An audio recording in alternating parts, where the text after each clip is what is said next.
اللہ تعالیٰ حضور کے آنے کا ہی تو ذکر کر رہا ہے, حضور کے میلاد کا ہی تو تذکرہ کر رہا ہے.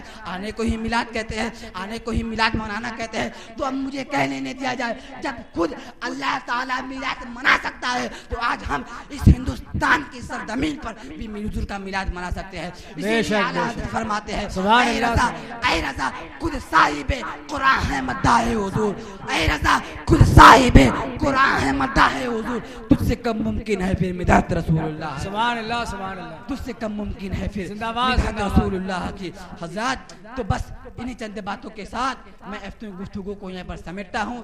اگر مجھ سے بولنے میں اور حدیثوں کو روایت کرنے میں, آیت مقدسہ تلاوت کرنے میں اگر کسی قسم کی غلطی ہوئی ہو تو میں توبہ کرتا ہوں. استغفر اللہ ربی من کل ذنب واتوب الیہ. اور ایک نصیحت یہ سماعت فرما لیں, اور وہ نصیحت یہ ہے کہ کل جب حضور کے پیدا ہونے کی خوشی میں آپ حضرات جلوس میں شریک ہوں تو بالکل اطمینان و سکون کے ساتھ نظروں کے نیچے کیے ہوئے اور صاف اور ستھرے کپڑے پہنے ہوئے عطر وغیرہ لگا لے اور بالکل نظریں نیچے کر کے جلوس پہ چلیں, تاکہ جب غیر کافر و مشرکین آپ کو دیکھیں تو یہ کہنے پر مجبور ہو جائے کہ جب نبی کے غلام کی یہ شان ہے, جب وہ چلتا ہے تو اپنی نگاہیں نجی کرتا ہے, تو پھر جس نبی کا یہ کلمہ پڑھتا ہے اس نبی کی شان کیا ہوگی. اسی لیے جب آپ جلوس میں جائیں تو بالکل اطمینان و سکون کے ساتھ, کوئی خرافات نہیں, اور ڈی جے وغیرہ سے بھی بالکل احتراز کریں. ڈی جے وغیرہ بھی نہ بجائیں, بلکہ آپ کا حال تو اس وقت یہ ہو کہ آپ کے لبوں پر درودوں کی ڈالی جاری ہو, آپ کے لبوں پر درود کا تحفہ جاری ہو. اس لیے کہ جب آپ جلوس میں اس طریقے سے چلیں گے تو آپ کے چلنے پر بھی ثواب ملے گا, آپ کے چلنے پر بھی ثواب ملے گا, آپ کے درود پڑھنے پر بھی ثواب ملے گا, اور پھر اس کے بعد آپ نے جو بھی کام کیا ہوگا قدم قدم کے بدلے اللہ تعالیٰ آپ کو نیکی عطا فرمائے گا. بس انہی چند باتوں کے ساتھ میں اپنے گفتگو کو سمیٹتا ہوں. لحد میں عشق رکھے شاہ کا داغ لے کے چلے, اندھیری رات سنی تھی چراغ لے کے چلے, اور یا رسول اللہ تیرے غلاموں کا نقش قدم ہے راہ خدا, وہ کیا بہک سکے جو یہ سراغ لے کے چلے. وآخر دعوانا ان الحمدللہ رب العالمین. السلام علیکم.